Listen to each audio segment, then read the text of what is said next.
어머니, 이제 돈 관리는 제가 할게요. 그 말 한마디에 인감과 통장을 맡긴 68세 한정숙. 40년을 시장 바닥에서 악착같이 버텨 마련한 20억 전원주택. 하지만 그녀가 삼키던 건 영양제가 아니었습니다. 며느리가 몰래 섞은 정체모를 가루였습니다. 정신이 흐려지고 기억이 흐릿해지고 그리고 시작된 요양원 상담 예약이라는 말. 재래시장 골목 끝 낡은 천막 아래 40년 넘게 자리를 지켜온 포목점이 있었습니다. 한정숙 68세는 그 가게의 주인이자 그 가게 그 자체였습니다. 새벽 4시면 어김없이 눈을 떴습니다. 잠이 많은 편도 아니었지만 그보다는 습관이었습니다. 50년 가까이 반복해온 몸의 리듬. 찬물로 세수를 하고 된장국을 끓이고 보자기에 싼 도시락을 챙겨 골목을 나서는 것. 그것이 한정숙이라는 사람의 하루였습니다. 시장 사람들은 정숙을 포목점 사장님이라 불렀지만 그 안에는 훨씬 많은 것이 담겨 있었습니다. 혼자 아들을 키운 어머니, 남편 없이 가게를 지킨 여자, 외상값을 받지 못해도 웃으며 넘긴 사람, 어음이 부도나던 날밤 혼자 울고 아침엔 아무 일 없다는 듯 문을 연 사람. 정숙의 손에는 그 세월이 고스란히 새겨져 있었습니다. 손가락 마디는 뒤틀려 있었고 손바닥엔 오래된 굳은 살이 박혀 있었습니다. 그 손으로 아들 진우의 대학 등록금을 냈고 취업 축하 양복을 사줬고 결혼식 비용을 치렀습니다. 남은 돈은 한 푼도 허투루 쓰지 않고 쌓아두었습니다. 언젠가 아들 내외가 더 넓은 곳에서 살 수 있도록. 그것이 정숙의 꿈이었습니다. 그 꿈이 현실이 된 건 진우가 결혼하고 나서였습니다. 정숙은 경기도 외곽 산자락 아래 넓은 마당이 딸린 전원주택을 마련했습니다. 20억이 넘는 집이었습니다. 재산 대부분을 털어넣은 것이나 다름없었지만 후회하지 않았습니다. 아들 내외가 어머니, 너무 무리하신 거 아니에요? 라고 말할 때 정숙은 손을 내저었습니다. 내가 번 돈이니까 내가 쓰는 거야. 그게 뭐가 무리야? 아들의 눈가가 촉촉해졌습니다. 정숙은 그 눈물이 진심인 줄 알았습니다. 며느리 유리는 처음부터 정숙의 마음에 꼭 들었던 것은 아니었습니다. 첫 대면에서 정숙은 유리를 보자마자 야무지다는 생각과 함께 알 수 없는 서늘함을 동시에 느꼈습니다. 잘 계산된 웃음, 적당히 낮춘 목소리, 한치도 흐트러지지 않는 자세. 전직 은행원 출신이라는 말이 딱 맞는 사람이었습니다. 숫자에 밝고 상황 판단이 빠르고 무엇보다 사람의 마음을 읽는 눈이 있었습니다. 정숙은 그 눈치를 두 가지로 해석할 수 있다는 것을 그때는 미처 몰랐습니다. 결혼 초 유리는 완벽한 며느리였습니다. 명절이면 시키지 않아도 앞치마를 두르고 부엌에 먼저 들어갔습니다. 정숙의 무릎이 쑤신다 하면 직접 파스를 꺼내 붙여주었고 어머니 손이 이렇게 고생을 많이 하셨네요 라며 핸드크림을 사다 드렸습니다. 시장에 들를 때면 어머니 드시라며 좋아하는 과일을 한 봉지 사왔고 어머니의 옛날 이야기를 들을 때면 눈을 빛내며 정말요? 어머니 대단하시다를 연발했습니다. 동네 사람들이 정숙 씨 며느리 복 터졌다고 할 때 정숙은 부끄럽지만 기분 좋게 웃었습니다. 혼자 살아온 긴 세월 끝에 드디어 따뜻한 가족이 생긴 것만 같았습니다. 어머니, 이제 고생은 그만하세요. 유리가 그 말을 처음 꺼낸 건 결혼하고 2달이 지난 봄날 저녁이었습니다. 세 식구가 밥상을 마주하고 앉아 있었고 유리는 숭늉을 따라드리며 조심스럽게 말을 꺼냈습니다. 어머니, 솔직히 말씀드려도 될까요? 평생 고생하셨는데 이제는 좀 편히 쉬셔야 하지 않겠어요? 돈 관리는 제가 맡을게요. 은행에서 오래 일했으니까 제가 더 잘 굴릴 수 있어요. 어머니는 그냥 하루하루 즐겁게 사시기만 하면 돼요. 정숙은 잠시 손을 멈췄습니다. 평생 자기 손으로 벌고 자기 손으로 지켜온 돈이었습니다. 누군가에게 맡긴다는 건 그 세월을 통째로 맡기는 것과 다르지 않았습니다. 망설임이 얼굴에 드러났는지 진우가 옆에서 거들었습니다. 엄마, 유리가 이런 거 진짜 잘하잖아요. 엄마가 괜히 신경 쓰는 것보다 낫지 않아요? 아들의 눈빛은 부탁하는 것도 재촉하는 것도 아닌 묘한 확신으로 가득했습니다. 마치 이미 다 얘기가 된 것처럼. 결국 정숙은 인감도장과 통장을 며느리의 손에 쥐어주었습니다. 건네는 순간 손이 잠깐 떨렸습니다. 유리는 두 손으로 공손히 받으며 어머니 믿어주셔서 감사해요. 절대 실망시켜드리지 않을게요라고 말했습니다. 그날 유리의 미소가 유독 환하고 길었던 것을 정숙은 나중에서야 되새기게 됩니다. 처음 몇 달은 아무 문제가 없었습니다. 유리는 한 달에 한 번 꼬박꼬박 가계부를 가져와 보여주었습니다. 이번 달 관리비가 좀 나왔어요. 적금 하나 새로 들었어요. 어머니 보험료 자동이체로 바꿨어요. 정숙은 숫자보다 며느리의 표정을 믿었습니다. 성실하고 꼼꼼해 보였습니다. 잘 맡겼다는 생각이 자리를 잡기 시작했습니다. 이상한 낌새를 처음 느낀 것은 그의 봄이 끝나갈 무렵이었습니다. 처음엔 작은 것들이었습니다. 유리가 들이던 영양제를 챙겨 먹기 시작한 이후로 이유 없이 몸이 무거웠습니다. 오전만 되면 눈꺼풀이 내려앉고 밥상 앞에서 숟가락을 들다가도 정신이 아득해지는 일이 잦아졌습니다. 처음에는 나이 탓이라 여겼습니다. 수십 년 혹사시킨 몸이 이제야 피로를 드러내는 것이라고. 하지만 이상한 건 유독 영양제를 먹은 날 오후에 증상이 심해진다는 점이었습니다. 까맣게 자고 일어나면 반나절이 사라져 있었습니다. 그 즈음부터 유리의 태도도 조금씩 달라졌습니다. 눈에 띄지 않는 수준이었지만 시장에서 수십 년을 눈치로 살아온 정숙에게는 감지가 됐습니다. 말이 예전보다 조금 짧아졌고 웃음이 조금 건조해졌습니다. 정숙이 통장 얘기를 꺼내면 능숙하게 화제를 돌렸고 가계부를 보여달라고 하면 요즘 좀 복잡하게 얽혀 있어서요. 정리되면 드릴게요라고 미루었습니다. 한 번은 정숙이 내 통장 한번 봐도 되겠니라고 하자 유리가 부드럽게 웃으며 말했습니다. 어머니, 솔직히 말씀드리면요. 요즘 어머니가 자꾸 같은 말씀을 반복하시거든요. 보셔봤자 더 혼란스러우실 것 같아서요. 제가 다 잘 관리하고 있으니까 믿고 맡겨두세요. 정숙은 그 말에 입을 다물었습니다. 내가 정말 요즘 이상한가 라는 생각이 스쳤습니다. 며느리의 말이 씨앗처럼 머릿속에 박혔습니다. 자신도 모르게 자신을 의심하기 시작한 것입니다. 유리가 노린 것이 바로 그것이었다는 것을 그때는 몰랐습니다. 며칠 뒤 정숙은 아들 진우를 붙잡고 조심스럽게 말을 꺼냈습니다. 진우야, 유리가 요즘 통장 얘기를 잘 안 보여주려 하더라. 엄마가 좀 확인해 보고 싶은데. 아들의 반응은 정숙이 기대한 것과 달랐습니다. 엄마, 유리가 얼마나 열심히 하는데요? 그런 말하면 유리 상처받아요. 짧고 단호한 대답이었습니다. 정숙은 더 말을 잇지 못했습니다. 아들의 눈빛에서 이상한 것을 보았습니다. 불안함인지 외면인지 아니면 이미 무언가를 알고 있는 사람의 눈빛인지 정확히 읽을 수가 없었습니다. 그 밤 정숙은 오랫동안 잠을 이루지 못했습니다. 천장을 바라보며 생각했습니다. 내가 예민한 건가? 내가 나이가 들어 쓸데없이 의심이 많아진 건가?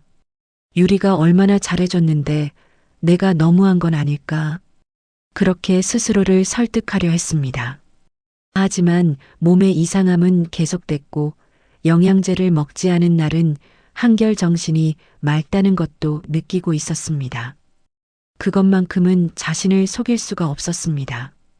결정적인 밤은 아무런 예고 없이 찾아왔습니다.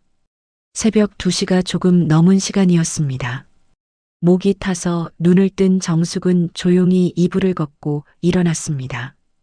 복도는 어두웠고 집안은 고요했습니다.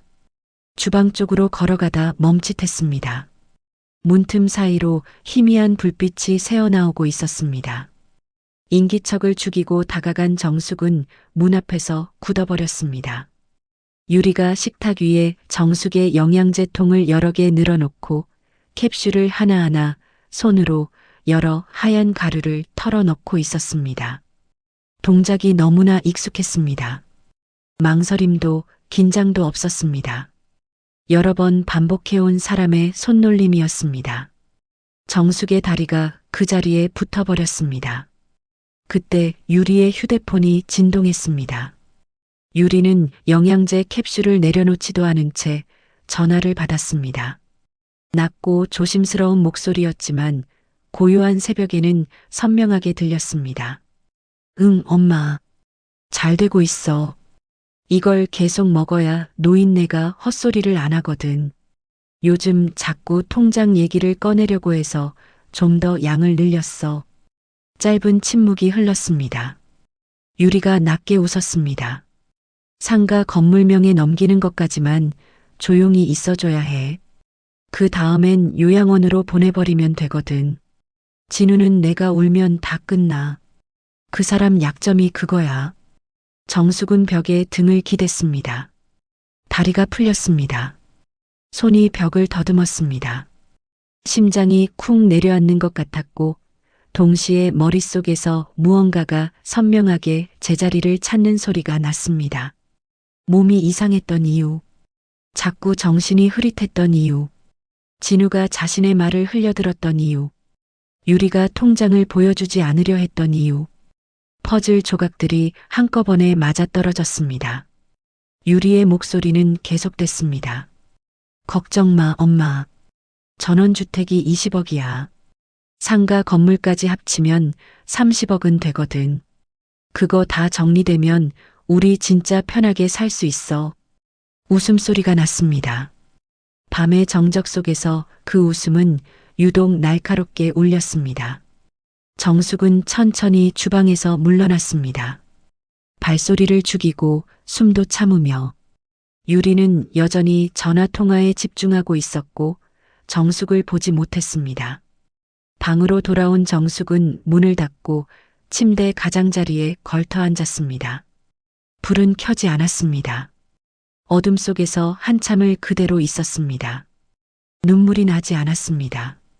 이상하게도 터질 것 같은 가슴 속에서 울음 대신 다른 것이 올라왔습니다. 차갑고 단단한 무언가. 40년 동안 시장 바닥에서 온갖 인간을 겪어온 여자가 마지막으로 꺼내드는 것. 분노가 아니었습니다. 결심이었습니다. 정숙은 이불을 끌어당겨 누웠습니다. 눈을 감았습니다. 내일 아침 유리가 영양제를 건네면 받아서 입에 넣는 척을 해야 합니다. 아무것도 모르는 사람처럼 웃어야 합니다. 그것이 지금 자신이 할 수 있는 가장 강한 반격이었습니다. 시장 바닥에서 40년을 버텨온 여자는 무너지는 대신 이를 악물었습니다. 그리고 생각했습니다. 어디 한번 해보자고. 밤새 한숨도 자지 못했습니다. 정숙은 이불을 턱까지 끌어올린 채 천장을 바라봤습니다. 창밖에서 바람 소리가 났습니다. 마당의 나무가 흔들리는 소리였습니다. 정숙이 직접 골라 심은 매화나무였습니다. 봄이 오면 제일 먼저 꽃을 피우는 나무. 그 나무를 보며 올봄엔 꽃차를 한번 끓여봐야겠다고 생각했던 게 불과 며칠 전이었습니다. 그 생각이 지금은 아득하게 느껴졌습니다. 눈을 감으면 주방에서 캡슐을 열던 유리의 손이 보였습니다.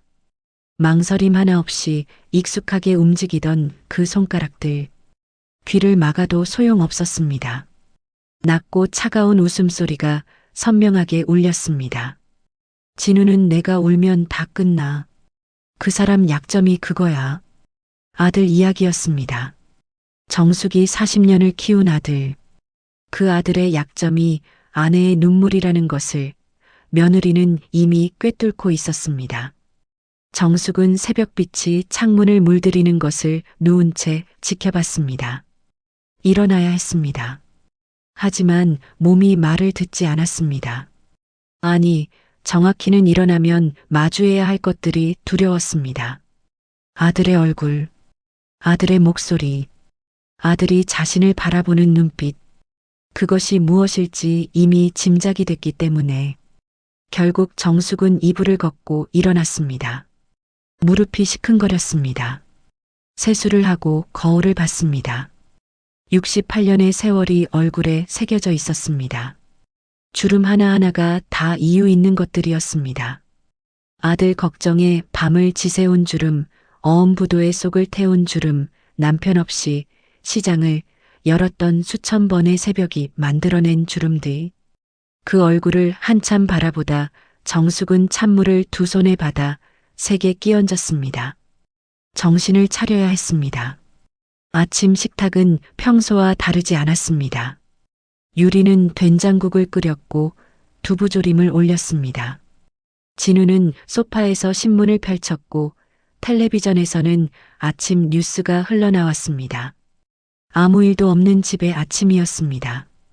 정숙은 식탁에 앉아 숟가락을 들었습니다. 속이 뒤집혔지만 얼굴에 드러내지 않았습니다. 40년 시장 바닥에서 살아온 여자는 감정을 숨기는 법을 알았습니다. 유리가 영양제를 챙겨 내밀었습니다. 어머니, 오늘 거예요. 미소가 어제와 같았습니다. 아무것도 모르는 사람의 얼굴이었습니다. 정숙은 고맙다고 말하며 영양제를 받아 입에 넣었습니다. 그리고 물을 마시는 척 혀 아래에 감춰뒀다가 뱉어냈습니다. 유리는 보지 못했습니다. 기회는 점심 무렵에 왔습니다. 유리가 장을 보러 나가고 진우 혼자 거실 소파에 앉아 있을 때였습니다. 정숙은 천천히 아들 옆에 앉았습니다. 무릎 위에 손을 얹고 잠시 말을 고른 뒤 조심스럽게 입을 열었습니다. 진우야, 엄마가 어젯밤에 이상한 걸 봤어. 아들이 신문에서 눈을 들었습니다.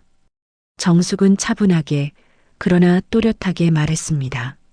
새벽에 주방에서 본 것, 유리가 영양제 캡슐에 가루를 넣던 것, 친정 엄마와 나눈 통화 내용, 상가 건물명의 이야기까지 한마디도 과장하지 않았습니다. 흥분하지도 않았습니다. 사실만 말했습니다. 시장에서 거래할 때처럼 숫자를 읽듯이. 아들은 처음에 아무 말도 하지 않았습니다. 정숙은 그 침묵이 고민의 침묵이길 바랐습니다. 충격을 받은 것이길, 믿기 어렵지만 받아들이려 애쓰는 것이길. 하지만 잠시 후 진우가 내뱉은 말은 그 기대를 가루로 만들었습니다. 엄마, 또 그런 소리예요? 목소리에 피로가 실려 있었습니다. 놀람도 분노도 아닌 피로. 마치 이런 대화를 여러 번 예상해온 사람처럼. 아니, 어쩌면 이미 유리에게 미리 들은 것처럼. 새벽에 잠결에 잘못 보신 거 아니에요? 요즘 엄마가 자꾸 깜빡깜빡 하시잖아요. 잠결이 아니야. 똑똑히 봤어. 정숙은 목소리를 높이지 않았습니다. 유리가 영양제에 가루를 넣고 있었고 전화로 직접 그 얘기를 했어. 상가 건물 명의를 넘기려 한다고, 나를 요양원에 보내려 한다고. 내 귀로 들었어. 엄마가 거짓말을 한다는 게 아니잖아요. 진우가 신문을 내려놓았습니다. 근데 엄마 요즘 자꾸 같은 말 반복하시고 지난달엔 가스불도 켜놓고 나가셨잖아요. 의사 선생님도 노인성 우울증 초기라고 했고, 그러다 보니 자꾸 이상한 것들이 보이시는 거 아닐까요? 그 의사는 유리가 데려간 의사잖아. 짧은 침묵이 흘렀습니다. 진우의 눈이 흔들렸습니다. 그 흔들림을 정숙은 놓치지 않았습니다. 아들은 무언가를 알고 있었습니다. 아니면 적어도 의심은 하고 있었습니다. 그런데도 외면하고 있었습니다. 진우야. 정숙이 아들을 똑바로 바라봤습니다. 너 혹시 알고 있는 거야? 유리가 뭘 하는지. 아들은 대답하지 않았습니다. 시선을 피했습니다. 창밖을 봤습니다. 정숙은 그 옆모습을 오래 바라봤습니다. 이 아이를 위해 새벽마다 일어났습니다. 이 아이 등록금 때문에 겨울에도 난방을 아꼈고 고등학교 수학여행비를 마련하려고 추석 대목에도 쉬지 않았습니다. 대학 졸업식 날 교문 밖에서 혼자 찍은 사진 한 장을 아직도 지갑에 넣고 다녔습니다. 그 아들이 지금 자신을 보는 눈빛이 이것이었습니다. 통장이라도 한번 보자. 엄마 통장인데 내가 못 볼 이유가 없잖아. 유리가 다 관리하고 있어요. 괜히 건드리면 더 복잡해져요. 무엇이 복잡해? 내 돈인데. 엄마. 진우가 한숨을 내쉬었습니다. 제발이요. 유리가 얼마나 열심히 하는지 알잖아요.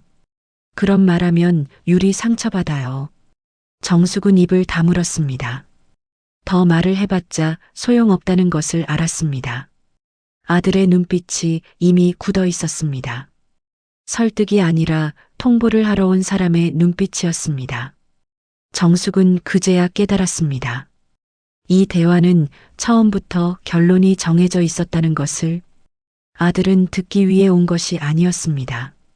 어머니를 설득하기 위해 혹은 조용히 시키기 위해 온 것이었습니다. 그날 저녁 유리가 눈가를 붉히며 거실로 들어왔습니다. 진우 옆에 앉아 손을 잡으며 떨리는 목소리로 말했습니다. 어머니, 저 많이 속상해요. 제가 부족한 건 알지만 어머니 위해서 최선을 다하고 있거든요. 그런데 어머니가 저를 그렇게 보신다는 게 너무 힘들어요. 눈물 한 방울이 볼을 타고 흘렀습니다. 정숙은 그 눈물을 지켜봤습니다. 언제 흘릴지, 얼마나 흘릴지 계산된 눈물이었습니다. 유리는 이것을 알고 있었습니다. 진우가 어떤 사람인지, 아내의 눈물 앞에서 모든 판단이 흐려지는 사람이라는 것을. 그래서 이 눈물은 정숙을 향한 것이 아니었습니다. 진우를 향한 것이었습니다. 진우가 유리의 손을 꼭 잡았습니다. 엄마, 유리한테 미안하다고 해요. 정숙은 잠시 두 사람을 바라봤습니다. 그리고 천천히 말했습니다. 미안하다, 유리야. 내가 잘못 본 것 같다. 유리의 눈물이 멈췄습니다. 입꼬리가 미세하게 올라가는 것을 정숙은 놓치지 않았습니다. 1초도 안 되는 순간이었지만 40년 동안 사람 얼굴을 읽어온 눈은 달랐습니다. 밥상이 끝나고 진우가 설거지를 핑계로 주방에 들어간 사이 유리가 정숙 곁에 앉았습니다. 낮고 다정한 목소리였습니다. 어머니, 사실 저도 어머니가 요즘 걱정이 많이 돼요. 혼자 계시는 시간이 너무 많아서 외로우신 것도 있고 그러다 보면 별 생각이 다 드시잖아요. 손을 잡으며 눈을 맞췄습니다. 요양원이라고 하면 거부감이 드실 수 있는데요. 거기 가보시면 생각보다 좋아요. 친구도 생기고 전문가들이 건강도 봐주고 진우도 걱정이 줄고 어머니도 더 건강하게 지내실 수 있을 것 같아서요. 웃는 얼굴이었습니다. 걱정하는 척, 배려하는 척. 하지만 그 말의 뼈대는 단순했습니다. 조용히 들어가 있으라는 것이었습니다. 정숙은 며느리의 손을 꼭 잡았습니다. 그래, 고마워. 유리 말이 맞는 것 같다. 유리의 눈에 안도가 스쳤습니다. 그날 밤 진우가 방문을 두드렸습니다. 들어오더니 침대 끝에 걸터 앉았습니다. 뭔가를 말하려는 듯 잠시 손을 만지작거리더니 입을 열었습니다. 엄마, 사실은요. 정숙은 아들을 바라봤습니다. 진우의 눈빛이 잠깐 흔들렸습니다. 그 흔들림 안에 무언가가 있었습니다. 미안함인지 두려움인지 아니면 스스로도 어쩔 수 없다는 체념인지 정숙은 아들이 지금이라도 진실을 말해주길 바라는 마음이 가슴 한켠에서 올라오는 것을 느꼈습니다. 엄마, 사실 나도 알고 있었어. 미안해. 그 한마디면 됐습니다. 그 한마디면 모든 것이 달라질 수 있었습니다. 의사 선생님이 요양원 상담을 받아보라고 했어요. 내일 예약해놨으니까 한 번만 가봐요. 거기 가면 또래도 많고 관리도 잘해준대요. 정숙은 눈을 감았습니다. 그리고 다시 떴습니다. 알겠어. 짧게 대답했습니다. 진우는 뭔가 더 말하려다 그냥 일어났습니다. 문손잡이를 잡더니 잠시 멈췄습니다. 등을 보인 채 낮게 말했습니다. 엄마, 거기 가면 진짜 좋아질 거야. 유리도 엄마 걱정하고 있어. 그리고 문을 닫았습니다. 정숙은 한동안 닫힌 문을 바라봤습니다. 아들이 문을 잡고 멈췄던 그 순간, 그때 뒤를 돌아봤다면, 그때 제대로 눈을 마주쳤다면 어땠을까? 아들도 어쩌면 무언가를 말하고 싶었던 것은 아닐까? 하지만 아들은 돌아보지 않았습니다. 정숙은 천천히 누웠습니다. 천장을 바라봤습니다. 요양원. 그 단어를 머릿속에서 굴려봤습니다. 내가 20억짜리 집을 마련해준 대가가 요양원이었습니다. 내가 인감과 통장을 믿고 맡긴 대가가 요양원이었습니다. 내가 며느리를 딸처럼 여긴 대가가 요양원이었습니다. 눈물이 나지 않았습니다. 그 대신 가슴 깊은 곳에서 차갑고 단단한 것이 굳어가는 것이 느껴졌습니다. 슬픔이 아니었습니다. 분노도 아니었습니다. 그것은 각오였습니다. 요양원 차가 집 앞에 도착하기 전에 해야 할 일들이 하나씩 떠올랐습니다. 시간이 많지 않았습니다. 하지만 정숙은 40년 동안 단 한 번도 시간이 충분한 상황에서 싸워본 적이 없었습니다. 새벽 4시에 일어나 장사를 시작했고 남편이 죽은 다음 날 가게 문을 열었고 어음이 부도났을 때 밤새 방법을 찾아냈습니다. 이번에도 방법이 있었습니다. 반드시 있었습니다. 정숙은 눈을 감았습니다. 내일 아침 유리가 영양제를 건네면 받아서 뱉어야 했습니다. 아무것도 모르는 사람처럼 웃어야 했습니다. 요양원 상담을 받으러 가는 척도 해야 했습니다. 그러면서 움직여야 했습니다. 아무도 모르게 조용히 빠르게. 시장 바닥에서 40년을 버텨온 여자는 지지 않았습니다. 한 번도 지지 않았습니다. 오늘 밤도 지지 않을 것이었습니다. 정숙은 그날 밤 한숨도 자지 않았습니다. 하지만 울지 않았습니다. 이불을 걷어차고 싶은 마음도 소리를 지르고 싶은 마음도 꾹 눌렀습니다. 천장을 바라보며 오직 한 가지만 생각했습니다. 지금 무너지면 진짜로 끝이라는 것. 요양원에 들어가는 순간 상가 건물은 넘어가고 이 집도 사라지고 40년 동안 손가락이 뒤틀리도록 일에 쌓아온 모든 것이 며느리의 손으로 넘어갈 것이었습니다. 그것만큼은 절대 용납할 수 없었습니다.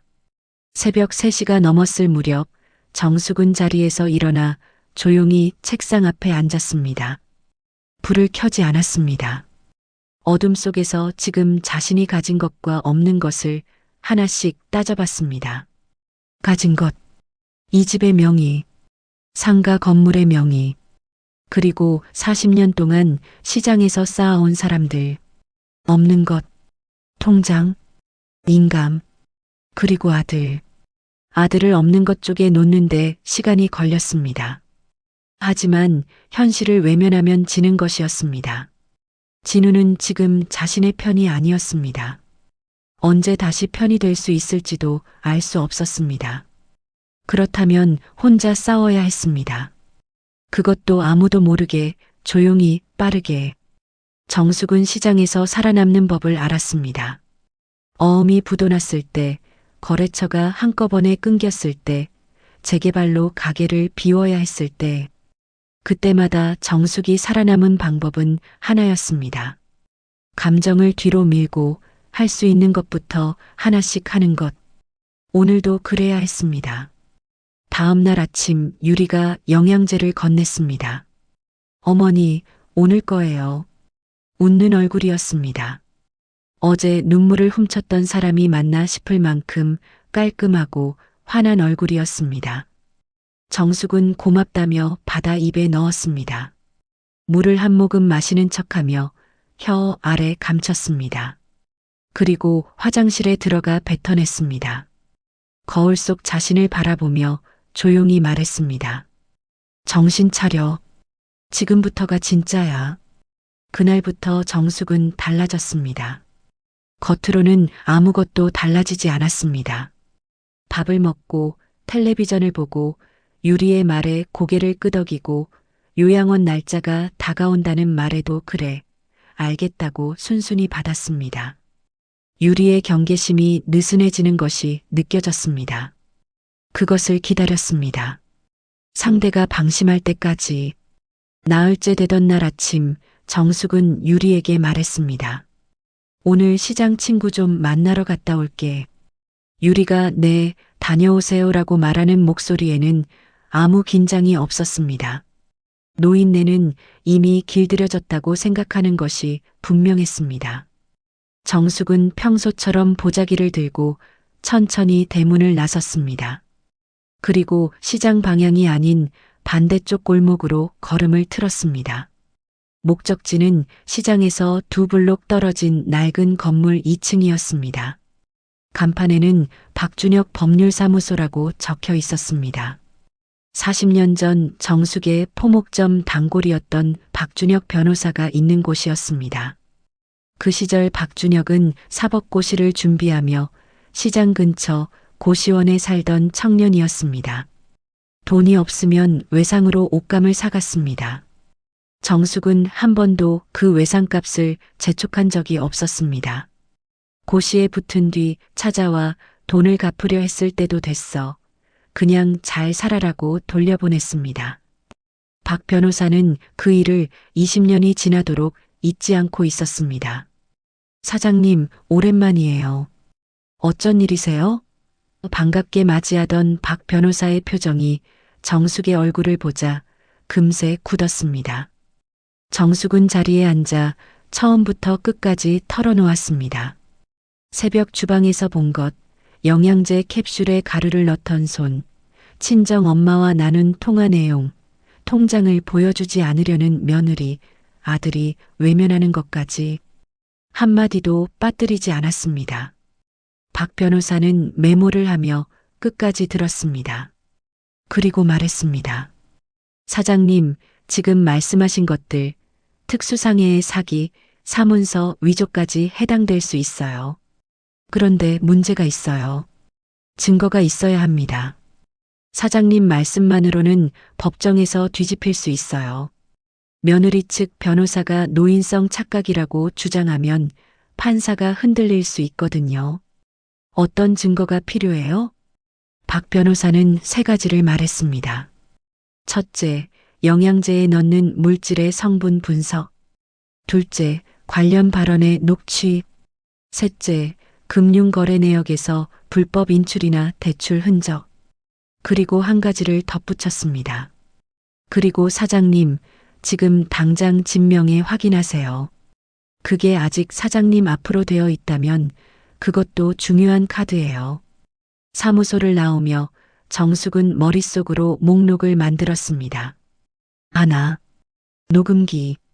둘, 영양제 성분 분석. 셋, 은행 거래 내역. 넷, 진명의 확인.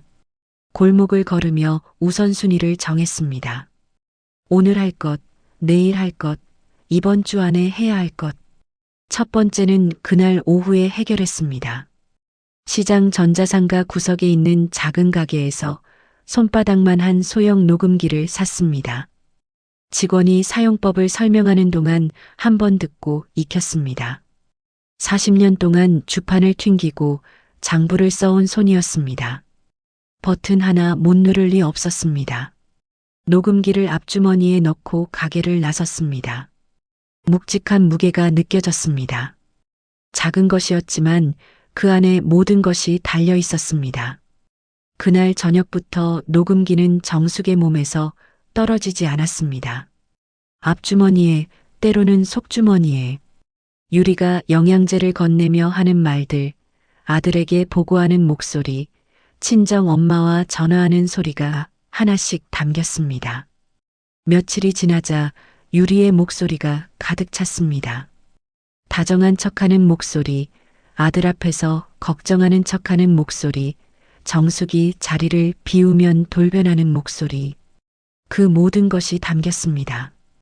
가장 결정적인 녹취는 열흘째 되던 날 얻었습니다. 정숙이 방에 있는 줄 모르고 유리가 거실에서 전화를 했습니다. 목소리가 낮았지만 정숙의 방 문틈 사이로 선명하게 들렸습니다. 엄마, 이번 주 안으로 상가담보대출 서류 처리 끝낼 거야. 노인네가 요양원 가기 전에 해치워야 하거든. 인감은 내가 갖고 있으니까 문제 없어. 정숙은 방 안에서 녹음기를 켠 채 숨을 죽였습니다. 유리의 목소리가 선명하게 담기는 동안 손이 떨리지 않았습니다. 이미 각오가 된 사람의 손이었습니다. 두 번째는 뱉어둔 영양제 가루였습니다. 정숙은 며칠 동안 뱉어낸 가루를 작은 지퍼백에 조심스럽게 모았습니다. 그리고 박 변호사를 통해 성분 분석을 의뢰했습니다. 결과는 일주일 뒤에 나왔습니다. 향정신성 계열의 성분이 검출됐습니다. 수면을 유도하고 인지 기능을 흐리게 만드는 물질이었습니다. 정숙이 낮에도 정신이 멍하고 잠이 쏟아졌던 이유가 거기 있었습니다. 박 변호사는 전화로 결과를 전하며 말했습니다. 사장님, 이걸로 특수상해 성립됩니다. 확실해요. 정숙은 전화를 끊고 잠시 눈을 감았습니다. 분노가 치밀었습니다. 하지만 삼켰습니다. 쓸 데가 따로 있었습니다. 세 번째는 은행이었습니다. 정숙은 신분증을 들고 거래은행 창구를 직접 찾아갔습니다. 본인명의 계좌의 전체 거래 내역서를 뽑아달라고 했습니다. 직원이 두꺼운 내역서를 내밀었습니다. 정숙은 창구 옆 의자에 앉아 한 장 한 장 넘겼습니다. 자신도 모르는 사이 빠져나간 돈들이 보였습니다. 처음엔 소액이었습니다. 10만 원, 30만 원, 50만 원. 눈에 띄지 않을 금액들. 하지만 그것이 쌓이면서 점점 커졌습니다. 수백만 원이 한 번에 빠진 날도 있었습니다. 그리고 정숙이 전혀 알지 못하는 대출 내역이 있었습니다. 상가 건물을 담보로 설정된 대출. 금액은 8천만 원이었습니다. 인출된 날짜는 석 달 전이었습니다. 은행을 나와 골목 어귀에 서서 정숙은 잠시 눈을 감았습니다. 8천만 원. 유리가 결혼하고 석 달 만에 움직이기 시작했다는 것, 처음부터 계획이 있었다는 것이 숫자로 확인됐습니다. 미리 치밀하게 준비해 온 것이었습니다. 정숙은 내역서를 보자기 안에 단단히 접어 넣었습니다. 분노가 아닌 냉정함으로 걸음을 옮겼습니다. 네 번째는 등기소였습니다. 집 명의를 확인했습니다. 아직 정숙 본인 앞으로 되어 있었습니다. 유리가 미처 손을 쓰지 못한 것인지 아니면 요양원에 보낸 뒤 천천히 처리하려 했던 것인지 알 수 없었습니다. 어느 쪽이든 그것이 정숙에게 남은 가장 강력한 카드였습니다. 정숙은 등기소를 나서며 부동산 중개사무소로 발길을 돌렸습니다. 이 집 금매로 내놓겠습니다. 중개사가 눈을 동그랗게 떴습니다. 어르신, 갑자기요? 20억짜리 집을요? 시세보다 좀 낮춰도 됩니다. 조건이 하나 있어요. 일주일 안에 잔금을 치르고 즉시 입주 가능한 분이어야 해요. 그렇게 빨리요? 사정이 있어요. 빨리 움직여주세요. 중개사는 이상하다는 듯 정숙을 바라봤지만 이내 고개를 끄덕였습니다. 금매에 즉시 입주 가능이라는 조건은 매수자에게 나쁘지 않은 조건이었습니다. 사흘 뒤 중개사에게서 연락이 왔습니다. 매수자가 나타났다고, 계약금을 바로 넣겠다고. 정숙은 전화를 받으며 짧게 말했습니다. 진행하세요. 계약서에 도장을 찍던 날 정숙은 손을 떨지 않았습니다. 40년 동안 수없이 많은 계약서와 어음과 장부에 도장을 찍어온 손이었습니다. 이 도장 하나가 모든 것을 바꿀 것이었습니다. 잔금일은 닷새 뒤였습니다. 마침 유리가 예약해둔 요양원 상담일보다 하루 앞선 날짜였습니다. 집으로 돌아오는 길 정숙은 시장 어귀에 잠깐 멈춰섰습니다. 40년 동안 다닌 길이었습니다. 이 골목에서 울었고, 이 골목에서 웃었고, 이 골목에서 혼자 밥을 먹으며 내일을 버텼습니다. 골목 끝에 빛바랜 포목점 간판이 보였습니다. 지금은 새를 놓은 상태였지만 간판은 아직 그대로였습니다. 한정숙 포목점. 그 이름이 정숙의 이름이었습니다. 누군가의 어머니도 누군가의 시어머니도 아닌 그냥 한정숙. 정숙은 천천히 걸음을 옮겼습니다. 집에 들어서면 유리가 어머니 다녀오셨어요? 라고 웃으며 맞을 것이었습니다. 정숙은 아무것도 모르는 사람처럼 응, 다녀왔어라고 말할 것이었습니다. 영양제를 받아 뱉을 것이고 밥을 먹을 것이고 텔레비전을 볼 것이었습니다. 그리고 닷새 뒤 이 집에 이삿짐 트럭이 들이닥치는 날까지 아무것도 달라지지 않은 척할 것이었습니다. 대문을 열며 정숙은 속으로 생각했습니다. 시장 바닥에서 40년을 버텨온 여자는 때를 기다리는 법을 알았습니다. 그리고 그때가 이제 닷새 앞으로 다가왔습니다. 요양원 차가 오기로 한 날 아침, 정숙은 새벽 4시에 눈을 떴습니다. 잠이 든 적이 없었습니다. 밤새 천장을 바라보며 오늘 있을 일들을 머릿속에서 수십 번 되짚었습니다. 순서를 확인했고 빈틈을 점검했습니다. 시장에서 큰 거래를 앞둔 날 밤처럼 설레는 것도 두려운 것도 아니었습니다. 다만 준비가 됐다는 느낌이었습니다. 천천히 일어나 세수를 했습니다. 찬물을 두 손에 받아 얼굴에 끼얹었습니다. 거울을 봤습니다. 68년의 얼굴이 거기 있었습니다. 주름 하나하나가 다 쌓아온 흔적이었습니다. 정숙은 거울 속 자신에게 말했습니다. 오늘 끝낸다. 옷을 골랐습니다. 오래전 시장에서 직접 고른 진청색 한복 저고리와 검은 치마였습니다. 명절에 입던 옷이었습니다. 누군가는 왜 오늘 이 옷을 입느냐고 할지 몰랐습니다. 정숙에게는 이유가 있었습니다. 이기는 날에는 제대로 된 옷을 입어야 했습니다. 아침 식탁은 이상하리만치 조용했습니다. 유리는 이른 시간부터 분주하게 움직였습니다. 정숙의 방을 들락거리며 짐을 챙기는 척했고 요양원에 전화를 걸어 도착 시간을 확인했습니다. 짐이라고 해봤자 몇 가지 옷가지와 세면도구였습니다. 노인 한 명을 가두는데 필요한 짐의 부피가 그 정도였습니다. 진우는 거실 소파에 앉아 휴대폰을 들여다봤습니다. 어머니와 눈을 마주치지 않으려 했습니다. 정숙은 그것을 보며 된장국을 떴습니다. 마지막으로 이 식탁에서 먹는 밥이었습니다. 담담했습니다. 유리가 영양제를 챙겨 내밀었습니다. 어머니, 오늘 거예요.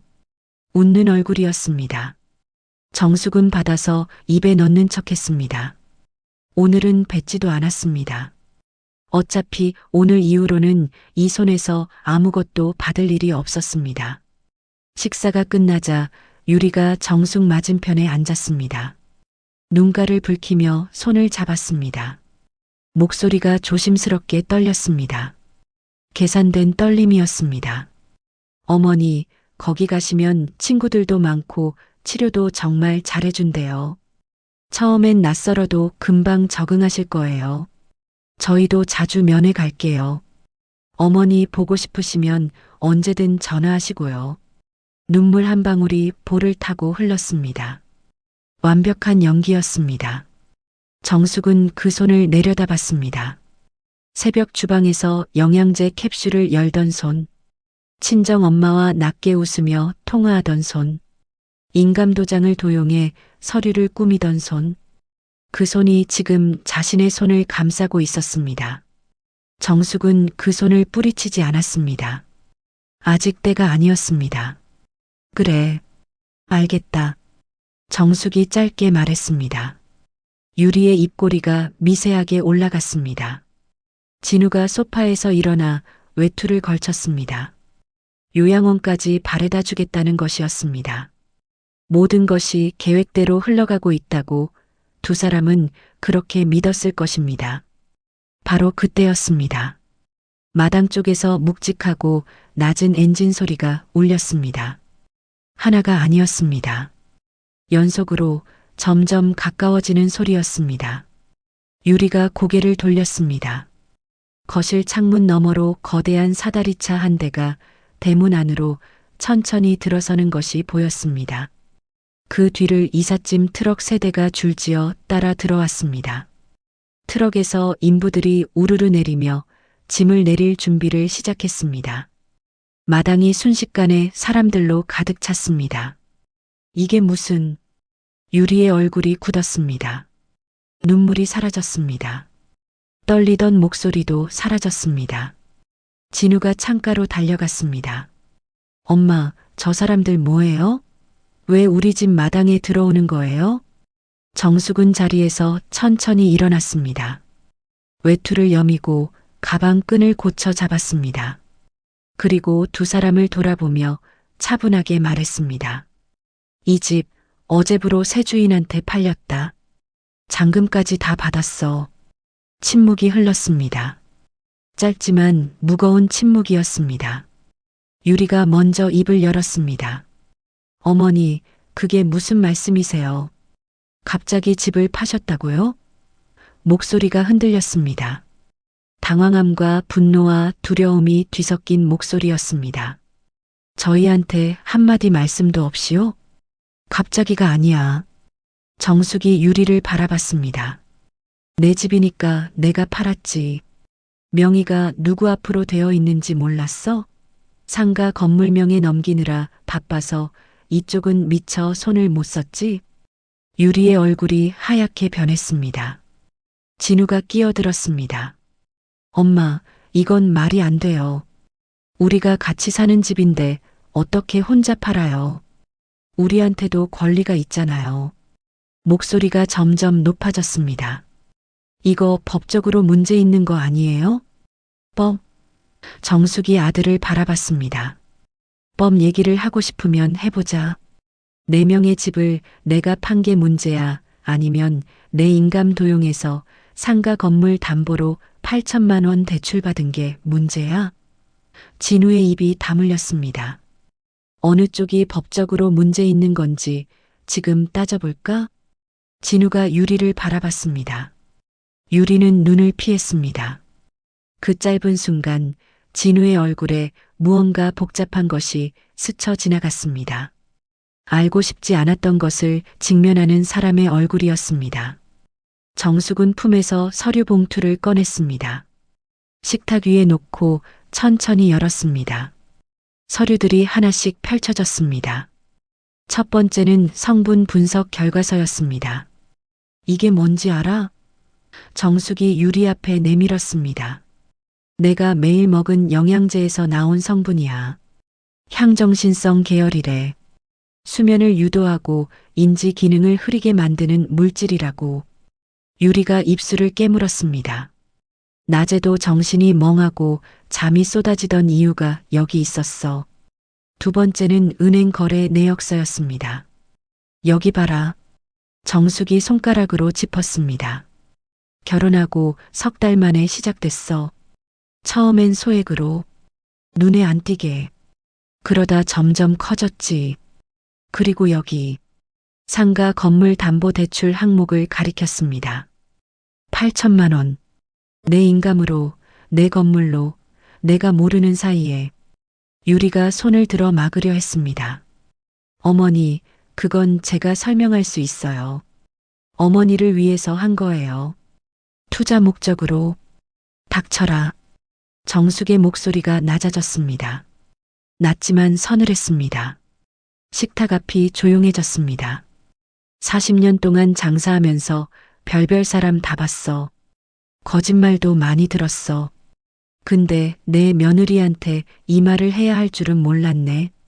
유리가 입을 다물었습니다. 세 번째는 녹취 요약본이었습니다. 날짜와 시간, 발언 내용이 정리된 문서였습니다. 정숙이 천천히 읽었습니다. 이걸 먹어야 노인네가 헛소리를 안 하지.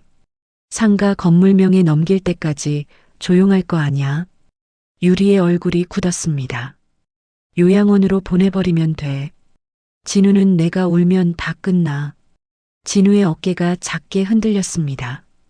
이 목소리 누구 목소린지 알지? 정숙이 유리를 바라봤습니다. 유리는 대답하지 않았습니다. 녹음 파일 원본은 박준혁 변호사가 갖고 있어. 어제 고소장이랑 같이 제출했으니까. 유리가 식탁을 짚었습니다. 다리가 흔들리는 것 같았습니다. 그 완벽하던 얼굴에서 그 오랫동안 유지해온 가면이 벗겨지고 있었습니다. 당황함, 분노, 두려움이 한꺼번에 쏟아졌습니다. 계산이 무너지는 사람의 얼굴이었습니다. 어머니, 이건 오해예요. 목소리가 갈라졌습니다.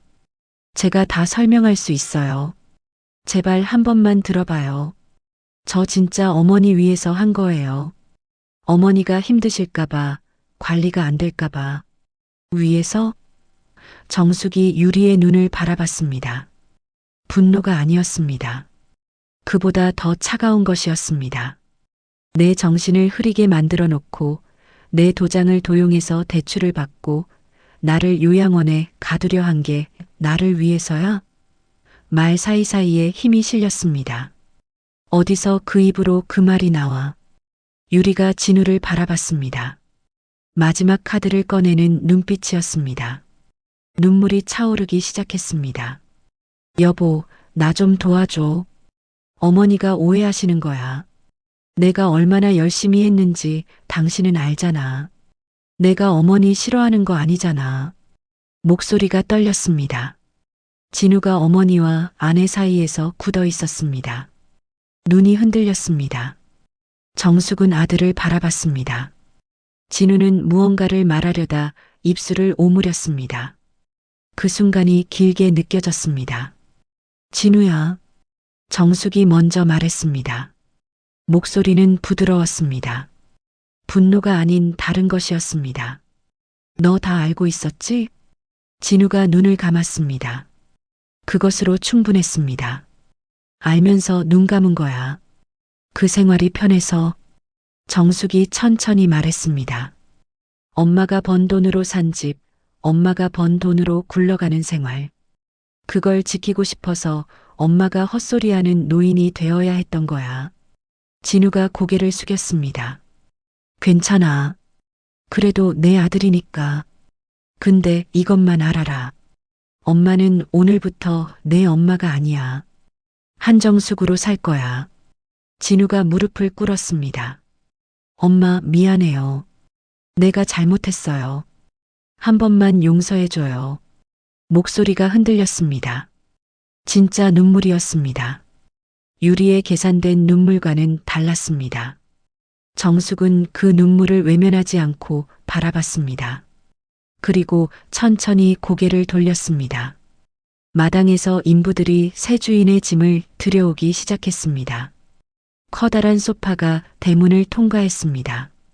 정숙이 40년 동안 일궈온 공간이 다른 삶으로 채워지기 시작하는 순간이었습니다. 정숙은 그것을 담담하게 바라봤습니다. 미련이 없었습니다. 이 집에 담긴 것들, 따뜻했던 기억들은 이미 배신당한 날 밤에 끝났습니다. 정숙은 유리를 마지막으로 바라봤습니다. 특수상해, 사문서 위조, 횡령.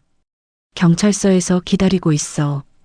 그리고 유리의 손에 들린 명품 가방을 내려다봤습니다. 내 돈으로 산 거 하나라도 들고 나가면 절도죄 추가야. 빈손으로 나가라. 유리가 가방을 내려놓았습니다. 손이 떨렸습니다. 그 비싼 가방이 식탁 위에 툭 떨어지는 소리가 났습니다. 정숙은 뒤를 돌아보지 않고 대문을 향해 걸었습니다. 마당을 가로지르는 동안 인부들이 길을 비켜줬습니다. 봄 햇살이 마당에 가득했습니다. 매화나무에 꽃이 피어 있었습니다. 정숙이 직접 골라 심은 나무였습니다. 오늘 이 꽃을 마지막으로 보는 것이었지만 아깝지 않았습니다. 꽃은 내년에도 피었습니다. 어디서든. 대문을 나서는 순간 등 뒤에서 유리의 목소리가 들렸습니다. 어머니, 기다려요. 어머니. 정숙은 걸음을 멈추지 않았습니다. 뒤를 돌아보지도 않았습니다. 시장 바닥에서 40년을 살아온 여자는 알았습니다. 뒤를 돌아보는 순간, 흔들리는 순간, 지는 것이었습니다. 택시가 기다리고 있었습니다. 박 변호사가 미리 불러둔 것이었습니다.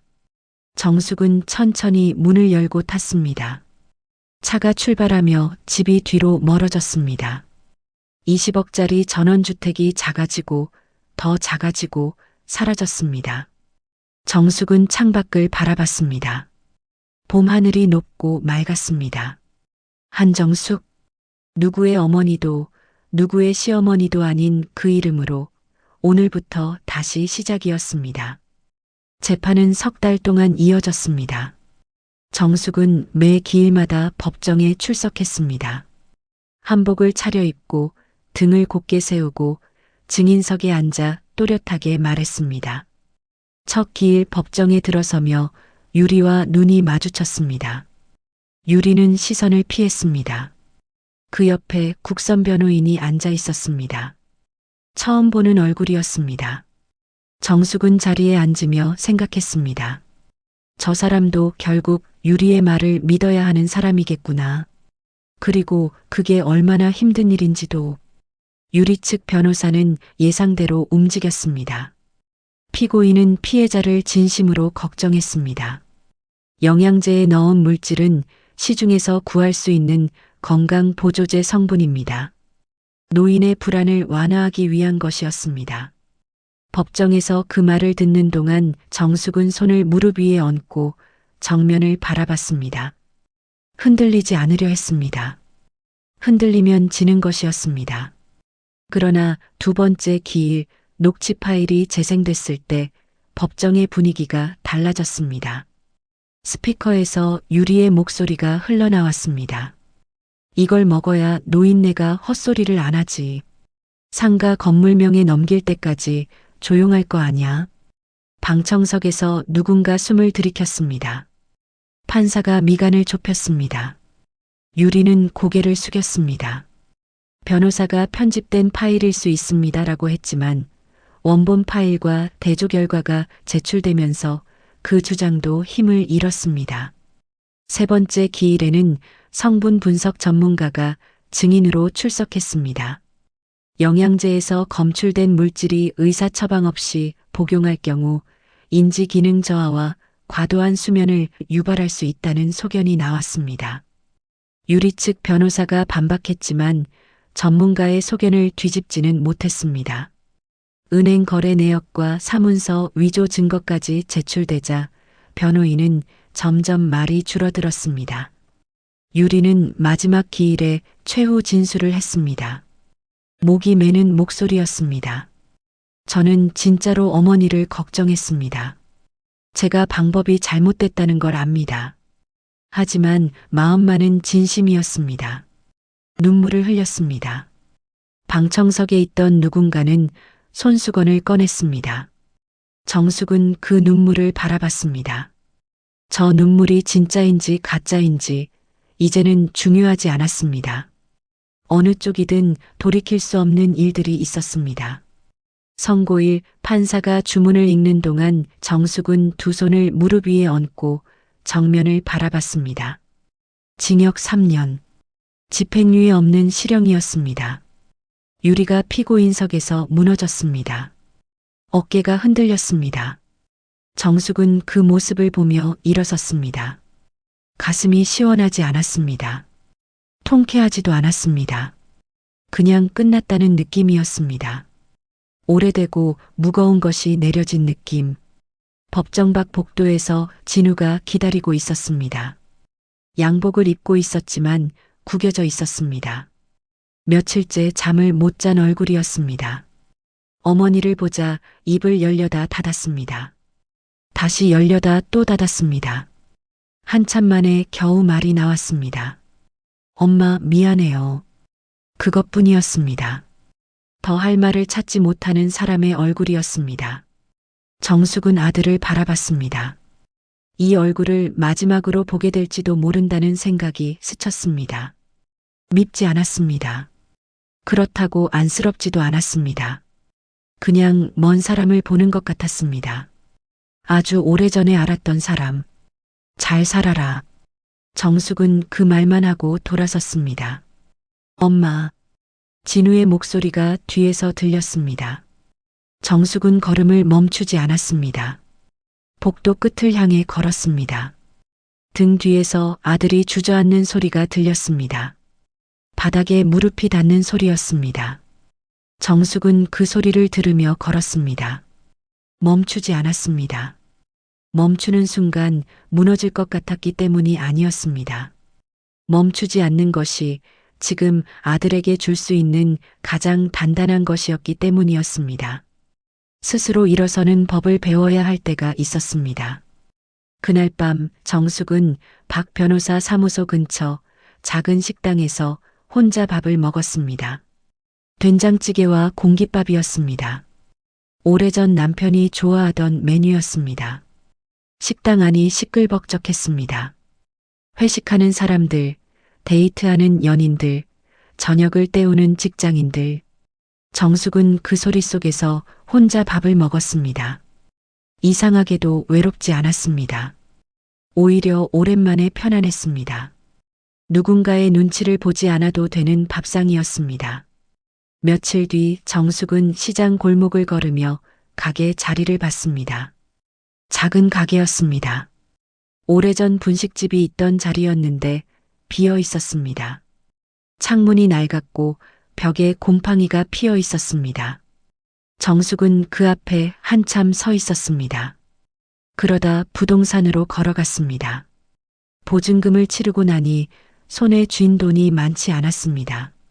인테리어 업체를 부를 여유가 없었습니다. 정숙은 직접 했습니다. 시장에서 페인트를 샀습니다. 흰색이었습니다. 벽을 칠하고 곰팡이 핀 자리를 긁어내고 낡은 창문 틀을 사포로 밀었습니다. 사흘이 걸렸습니다. 무릎이 시큰거렸고 허리가 아팠습니다. 하지만 멈추지 않았습니다. 내 손으로 만드는 공간이었습니다. 그 감각이 오래되고 그리운 것이었습니다. 오래된 나무 책상을 들여놓고 시장에서 싸게 산 의자를 4개 놓았습니다. 창가에 작은 화분을 올렸습니다. 커피 머신은 중고로 샀습니다. 간판은 손으로 직접 썼습니다. 붓을 잡은 손이 어색했습니다. 글씨가 삐뚤어졌습니다. 다시 쓰려다 그냥 뒀습니다. 삐뚤어도 자기 손으로 쓴 것이었습니다. 정숙의 바느질 카페. 그 이름이 마음에 들었습니다. 가게 문을 처음 여는 날 아침, 정숙은 혼자 커피를 내렸습니다. 손님이 없었습니다. 1시간이 지나도 없었습니다. 정숙은 빈 가게 안에 앉아 커피를 마셨습니다. 시장 골목이 창문 너머로 보였습니다. 40년을 다닌 골목이었습니다. 이른 아침부터 상인들이 짐을 내리고 손님들이 장을 보러 다니는 소리가 났습니다. 익숙한 소리였습니다. 하지만 오늘은 달랐습니다. 누군가의 어머니로 이 골목을 보는 것이 아니라 한정숙으로 이 골목을 보는 것이었습니다. 오후 늦게 첫 손님이 왔습니다. 시장에서 채소 가게를 하는 70대 여자였습니다. 커피 한 잔 해도 돼요? 정숙이 웃으며 말했습니다. 들어오세요. 그 손님이 커피를 마시다 창가의 바느질감을 보며 물었습니다. 이거 배울 수 있어요? 정숙이 대답했습니다. 같이 해봐요. 그날부터 단골이 한 명 생겼습니다. 한 달이 지나자 조금씩 늘었습니다. 시장 상인들이 쉬러 들어왔고 바느질을 배우러 오는 사람도 생겼습니다. 중년 여자들이 많았습니다. 각자 사연을 가진 사람들이었습니다. 남편과 헤어진 사람, 자식한테 상처받은 사람, 오래 아팠다, 겨우 회복한 사람. 정숙은 그 사람들에게 커피를 내리고 바늘 잡는 법을 가르치며 말을 많이 하지 않았습니다. 그냥 옆에 있었습니다. 그것으로 충분한 때가 있었습니다. 손가락 마디가 뒤틀렸어도 바늘을 잡는 감각은 살아 있었습니다. 정숙은 한 땀 한 땀 꿰매는 동안 생각이 정리되는 것을 느꼈습니다. 복잡했던 것들이 단순해졌습니다. 억울했던 것들이 작아졌습니다.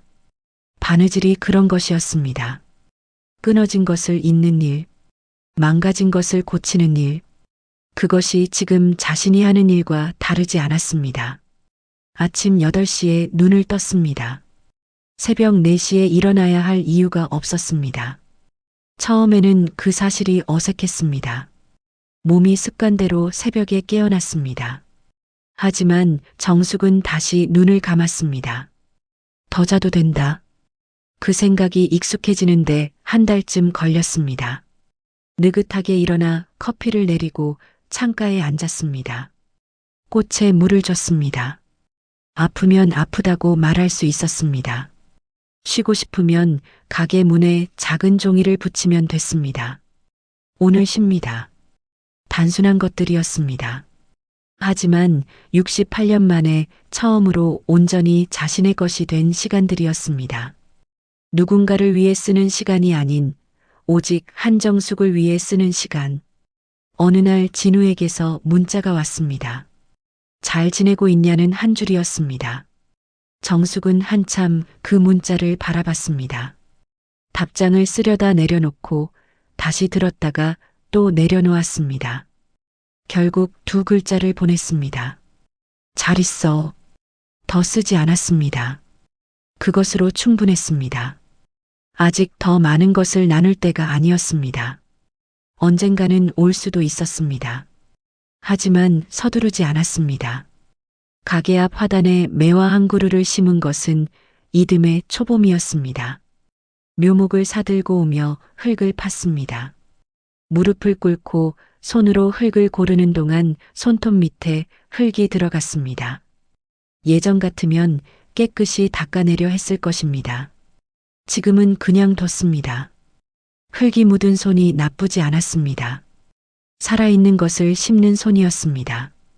매화가 뿌리를 내리는 동안 정숙은 기다렸습니다. 그리고 그 다음 봄 나무가 처음으로 꽃을 피웠습니다. 이른 아침 가게 문을 열다 그것을 발견했습니다.